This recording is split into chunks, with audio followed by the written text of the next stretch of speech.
Good morning, very good morning. I'm extremely sorry after a long time. Actually, I'm just going to prepare this video lecture, and this is related to the complex integration. Complex integration में भी एक particular case ले रखा है जिसका नाम है line integration. और line integration में हम लोग सीधे आते हैं कि किस तरह का line integration के बेस्ड क्वेश्चन होते हैं और कैसे हम उसको सॉल्व करते हैं।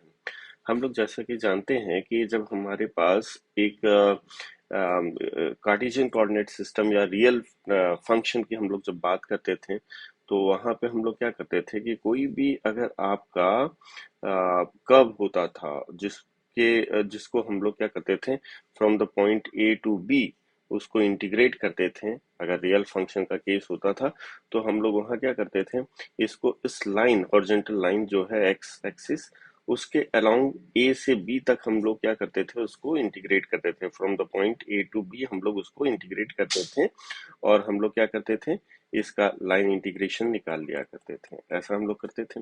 लेकिन जब आप कॉम्प्लेक्स की बात करते हो तो कॉम्प्लेक्स में यही क्वेश्चन जो होता है, अगर आप दो एक्सिस ले लेते हो, एक आपका रियल एक्सिस हो गया, this is what real axis, and दूसरा अगर आपने यहाँ पे इमेजिनरी एक्सिस ले रखा है, imaginary axis let me to draw, और इसके बीच में सेम टाइप का कर्व यहाँ पे पड़ा होगा, तो आपको क्या करना है कि यहाँ पे कोई भी अगर दो पॉइंट ले लेते हैं, मान लो कैपिटल ए और कैपिटल बी, तो इस पॉइंट ए से बी तक के लिए अगर आपको इंटीग्रेट करने को कह रहा है कॉम्प्लेक्स फील्ड में यानी कि एफजेड जो है यहाँ पे कॉम्प्लेक्स फंक्शन है, ये कॉम्प्लेक्स फंक्शन है। तो आप ए से बी किसी भी पाथ से पहुंच सकते हो। आई मीन टू से ए से बी पहुंचने के लिए आप इस पाथ से भी जा सकते हो, इस पाथ से भी जा सकते हो, इस पाथ से भी जा सकते हो, और इनफैक्ट जो पाथ दिया हुआ है आप उससे भी चल के ए से बी तक इंटीग्रेट कर सकते हो वैल्यू को। तो ये पाथ के इंडिपेंडेंट होगा, हर जगह वैल्यू सेम आएगी अगर ये आपका एफजेड जो फंक्शन है ना वो एनालिटिक होगा। अगर एनालिटिक होगा तो किसी भी पाथ से आप वैल्यू निकालोगे इंटीग्रेशन की, हर जगह सेम होगा, हर जगह क्या होगा, सेम होगा, बशर्ते कि आपका फंक्शन जो होना चाहिए वो एनालिटिक होना चाहिए। तो हम लोग इस फिगर की बात करेंगे क्योंकि हम लोग का फंक्शन जो है वो कॉम्प्लेक्स फंक्शन है, ना कि रियल फंक्शन की हम लोग बात करने जा रहे हैं। ठीक है, तो ये पहला चीज है। Let me take one example and then will go for solving that particular case. ठीक है ना। तो अभी फिलहाल हम लोग को एक चीज समझ में आ गया कि अगर कोई फंक्शन एफ जेड है, उसको हम लोग किसी भी कर्व सी के अलोंग अगर इंटीग्रेट करना है तो एफ जेड डी जेड करके उसका हम लोग कर सकते हैं। और अगर ये क्लोज आपका रीजन है, यानी कि जो भी कर्व आप ले रहे हो वो क्लोज्ड कर्व है, यानी यहाँ से शुरू हुआ घूमते फिरते फिर से यहाँ पे आके बंद हो गया, तो क्लोज कर्व अगर होगा तो उसको हम लोग ऐसे राउंड करके इंटीग्रेशन पे दिखा सकते हैं एफ जेड डी जेड। ये कुछ बेसिक आइडियाज थे जो आपके साथ रहने चाहिए थे। Now let me take one illustrative example और हम लोग फिर देखेंगे कि कैसे हम लोग इसको सॉल्व करते हैं। तो here I have written one problem related to that your line integration. Let me to read out it. So that integration of Z plus one D Z is equal to zero, इस integration की value जो है ना वो zero आ रही है, ऐसा हम लोग को दिखाना है ओवर द कर्व सी। ये कर्व सी दिया हुआ है जहां पे कि सी क्या है, सी इज द बाउंड्री, किसकी बाउंड्री है ये, ऑफ द स्क्वायर, किसी स्क्वायर की बाउंड्री है जिसके वर्टिसेस जो है ना वो दिए हुए हैं। स्क्वायर में चार वर्टिसेस होते हैं, चार कोने होते हैं, चारों की वैल्यू यहाँ पे आपको दे रखी है। तो सबसे पहला काम तो ये है कि आप यहाँ पे रियल एक्सिस और इमेजिनरी एक्सिस पे इसका फिगर ड्रॉ कीजिए जो आपके पास यहाँ पे वर्टिसेस दे रखी है। तो जेड इजकल टू जीरो तो ये वाला पॉइंट हो जाएगा। जेड इजकल टू वन, आप जानते हो जेड क्या होता है, एक्स प्लस आई वाई होता है।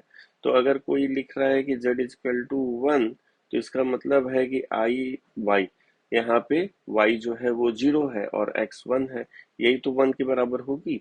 तो यानी कि ये पॉइंट जो है वो है वन जीरो। ये z इजकल टू जीरो मतलब x भी जीरो y भी जीरो, x भी जीरो y भी जीरो। ठीक है ना, दो पॉइंट तो हमें मिल गए। तीसरा कह रहा है z is equal to one plus I, इसका मतलब यहाँ पे वन प्लस वन आई होता है, यानी कि x भी वन y भी वन। तो ये वन वन कोऑर्डिनेट ले सकते हो यहाँ के लिए, तो हम लोग को ये मिल जाएगा। और नेक्स्ट जो है वो है z इजकल टू आई। तो z इजकल टू आई आपको पता है कि z इजकल टू आई लिखने का मतलब है 0+1i। तो यहाँ पे हम लोग को 0 और 1 मिल जा रहा है इमेजिनरी एक्सिस पे, x की वैल्यू 0 और वो 1 हो जा रही है। जहां आपको ये सारे पॉइंट्स मिल गए तो सबको आपस में मिला दो। Let me to consider now all the 4 vertices. और जहां इन सारे को कंसीडर करोगे तो आपको एक स्क्वायर मिल जाएगा। तो ये आपका सी है जो कि स्क्वायर शेप में आपको दिख रहा है यहाँ पे। इसके अलोंग हम लोग को निकालना है इंटीग्रेशन की वैल्यू। तो let me take the anti clockwise direction, anti clockwise direction ले लेते हैं और यहाँ पे निकालते हैं।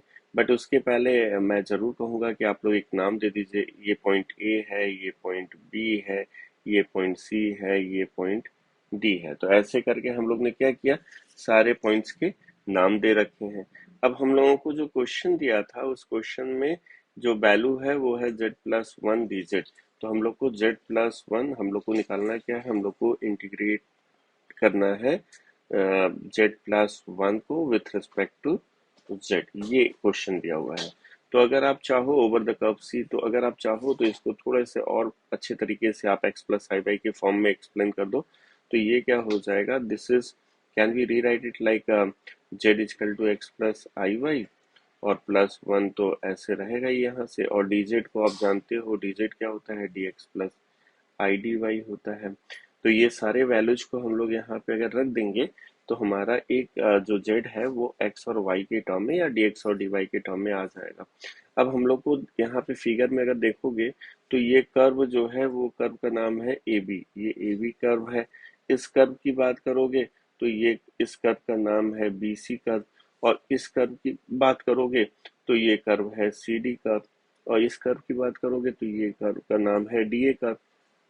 तो इनफैक्ट इस पे निकालने का मतलब ये है कि हम लोगों को ए बी पे भी निकालना होगा, प्लस बी सी पे भी निकालना होगा, प्लस सी ए पे भी निकालना होगा, और सॉरी सी डी पे भी निकालना होगा, इसको डी कर दीजिए, डी, और प्लस डी ए पे भी निकालना होगा। और इन सब में इंटीग्रेशन को निकाल के जब आप ऐड कर दोगे तो अल्टीमेटली पूरे कर्व यानी स्क्वायर पे इसकी वैल्यू आ जाएगी। तो ये दो तीन चीजें हम लोगों को करनी है यहाँ पे। आप एक चीज और देख लीजिए, इस कर्व का नाम, जिसका नाम आप ए बी कह रहे हो, एक्चुअली ये है क्या, ये है y इजकल टू 0 कर्व। और इस कर्व की जिसका नाम आप ले रहे हो बी सी, ये आपका है x इजकल टू 1 है, क्योंकि देखो यहाँ पे 1 x की वैल्यू है, फिक्स है। और ये वाला जो है वो x इजकल टू 0 होगा। ये अगर y इजकल टू 0 है तो इसके पैरेलल में जो ऊपर जाओगे वहां पे y की वैल्यू क्या है, 1 है। तो ये y इजकल टू 1 कर रहा है। तो इन सबको हमने सर्किल में कर दिया। तो पहले हम लोग ए बी पाथ पे ले रहे हैं। ए बी पाथ का नाम क्या है, y इजकल टू 0। तो अगर आपने यहाँ पे लिखा कि अलोंग पाथ ए बी, तो पाथ ए बी उसका नाम है, पाथ का नाम है y इजकल टू 0। अगर y 0 होगा तो dy क्या होगा, ये भी 0 होगा। अब इन सारे वैल्यूज को हम लोग उठा के इस i में रख दें और देखें कि क्या होता है। तो हम लोग केवल इस पाथ के अलोंग अगर करेंगे तो इसकी वैल्यू हो जाएगी c और x प्लस आई वाई। y की वैल्यू 0 होगी तो x प्लस 1 हो गया। आपने देखा, इसका नाम अगर आप I1 दे देते हो, इसका नाम I2 दे देते हो, इसका नाम I3, इसका नाम I4, तो I1 से I4 तक को ऐड करने पे हमें I मिलना चाहिए। तो हम लोग इनफैक्ट जो निकाल रहे हैं वो अभी I1 निकाल रहे हैं। तो यहाँ पे y की जगह जब आप 0 रख दोगे तो x प्लस 1 हो जाएगा। और dy भी हम लोग ने देखा कि क्या है, 0 है। तो ये हो जाएगा dx के इक्वल। अब चूंकि y तो फिक्स हो गया, y तो पाथ बन गया, y फिक्स है, x कहाँ से कहाँ वेरी कर रहा है, x की लिमिट 0 से 1 के बीच में वेरी कर रही है जब आप a से b के लिए जा रहे हो। तो 0 to 1 कर दो। जब ये काम आप करके इंटीग्रेट करोगे तो that will give you the value like x² by 2 plus x हो जाएगा। लिमिट है 0 से 1, upper limit minus lower limit करोगे तो ये आपका आ गया 3/2। ठीक है ना। इसी तरीके से अब हमें अलोंग बीसी पाथ लेना चाहिए। तो जब बीसी पाथ लोगे आप तो बीसी पाथ में यहाँ पे बीसी पाथ है और इस पाथ पे जो आपकी वैल्यू है वो x इजकल टू 1 है। तो जब आप x इजकल टू 1 करोगे तो dx की वैल्यू क्या हो जाएगी, 0 हो जाएगी। आप इसको I2 के लिए कैलकुलेट कर रहे हो, तो I2 में जब वैल्यू रखोगे x इज इक्वल टू 1, तो ये इंटीग्रेशन का रूप और स्वरूप जो होगा वो हो जाएगा 1 प्लस आई वाई हो गया और प्लस 1 हो गया यहाँ पे। ठीक है, तो यहाँ पे हम लोग को 2 प्लस आई वाई हो जाएगा और dx जो है वो तो जीरो है, तो जब dx जीरो कर दोगे यहाँ पे तो आई डी वाई आ जाएगा। तो जब आप इसको फर्दर और y की लिमिट क्या है, जरा y की लिमिट देख लो। यहाँ पे y की लिमिट है 0 से 1, तो हम लोग यहाँ पे क्या करते हैं 0 to 1 कर दें। तो जब 0 to 1 करोगे और इसको 2 प्लस आई वाई करोगे और यहाँ पे आई डी वाई करोगे, तो आप देखोगे कि ये हो जाएगा 2i minus Y D Y हो जाएगा। आई को अंदर इंट्रोड्यूस करोगे, इस आई को अंदर इंट्रोड्यूस करोगे तो 2i प्लस और आई स्क्वायर माइनस 1 होता है, तो इतनी वैल्यू होगी। आप इंटीग्रेट करोगे और इसको सॉल्व करोगे तो यू विल गेट 2i और माइनस हाफ हो जाएगा। लिमिट क्या होगा यहाँ पे, अभी आपने बताया कि y की लिमिट जो है यहाँ 0 से 1 के बीच में है। फिगर से ये बात क्लियर हो जा रही है, तो 0 to 1 कर दो, इंटीग्रेट करने पे ऐसे आ जाएगा। इसीलिए हम लोग क्या करते हैं, इसको 1 बाई 1 पार्ट में डिवाइड कर लेते हैं, क्योंकि 4 लाइन सेगमेंट को अलग अलग निकाल के और उसको ऐड कर देने पे हमें कर्व सी मिल जा रहा है। बीसी के बाद अगर हम लोग वापस आके देखते हैं तो अब हम लोग को क्या दिख रहा है यहाँ पे, अब हम लोग को दिख रहा है सी डी दिख रहा है, तो ये वाला कर्व दिख रहा है सी डी। तो हम लोग सी डी कर्व को ले लेते हैं और सी डी कर्व पे देखोगे तो जो पाथ है उसका नाम है y इक्वल टू 1, तो y इक्वल टू 1 पाथ का नाम है, तो dy क्या हो जाएगा, dy हो जाएगा 0। देखिए यहाँ पे y इक्वल टू 1 पाथ का नाम है, तो हम लोग इसी पाथ पे जा रहे हैं ना, तो उस पाथ को सेटिस्फाई भी तो करना चाहिए इंटीग्रेशन को। तो I3 ले लो और जहां जहां आपका y है उस जगह पे इस इक्वेशन में 1 में y की जगह पे 1 कर दीजिए आप, तो ये x प्लस आई प्लस 1 हो जाएगा, x प्लस आई प्लस 1 हो जाएगा और dy 0 है, तो x प्लस आई प्लस 1, तो let me to write x plus I plus 1 और यहाँ पे dx हो जाएगा। लिमिट आप x की देख लीजिए, अगर x की लिमिट आप देखिएगा यहाँ पे सी डी पाथ में, मेरे को थोड़ा सा इसको भी हटा देने दो फिर हम लोग देख लेते हैं कि क्या है।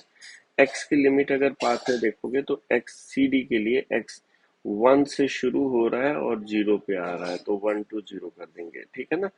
1 to 0 आप यहाँ पे कर दो, 1 to 0, तो 1 to 0 करोगे और इसको सॉल्व करोगे तो आपको एक्स स्क्वायर बाई 2 हो गया और आई प्लस 1 एक्स हो गया। लिमिट रख दो आप, लिमिट है 1 to 0, तो जब आप इसको सी डी के लिए सॉल्व कर रहे हो तो ये आपको लिमिट रखने पे आ जा रहा है -1 माइनस आई प्लस 1 आ जा रहा है। इसी तरीके से लास्ट बट नॉट लिस्ट हम लोग डी ए के लिए सॉल्व करेंगे, तो अलोंग डी ए अगर आप देखोगे तो इस पाथ का नाम है शायद x इज इक्वल टू 0, यहाँ पे लिख रखा है x इज इक्वल टू 0 है, तो x जब आप 0 ले लेते हो तो dx ऑब्वियसली क्या हो जाएगा, वो भी 0 हो जाएगा। तो I4 में अगर आप जहाँ जहाँ इक्वेशन 1 में x इज इक्वल टू 0 रख दोगे और dx इज इक्वल टू 0 रख दोगे तो ये इक्वेशन आपको हो जा रहा है आई वाई प्लस 1 और आई डी वाई हो जाएगा, ठीक है ना। और x की लिमिट आप देख लो, सॉरी y की ना, क्योंकि x को तो पाथ बना दिया, अब y वहां पे वेरिएबल की तरह ट्रीट करेंगे, तो y की लिमिट क्या है, y की लिमिट है 1 से लेके 0 तक, तो हम लोग यहाँ पे कुछ ना करें, बस 1 से 0 कर दें यहाँ। तो जहाँ ये करोगे आप तो आप इसको इंटीग्रेट कर लो, तो it will give you half minus I, ठीक है ना।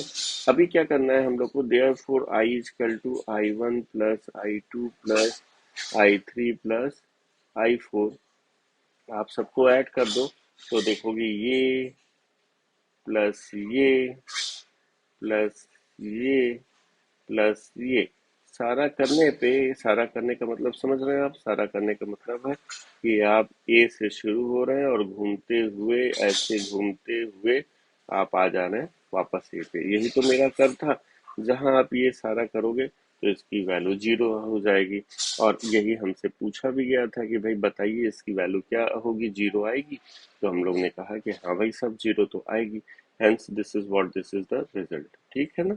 तो एक चीज हो गया, इसी के कॉन्टिन्यूएशन में अगले जो हमारा क्लास होगा या लेक्चर होगा, उसमें हम लोग देखेंगे कि कैसे हम लोग पोलर कोऑर्डिनेट सिस्टम को या पोलर फॉर्म को अप्लाई करते हैं लाइन इंटीग्रेशन में और क्यों करते हैं, ये ज़्यादा इंपॉर्टेंट होगा। तो आज के लिए बस इतना ही। अगले में लेक्चर में हम लोग फिर से मिलेंगे एक नए कॉन्सेप्ट के साथ। ठीक है जी, नमस्कार।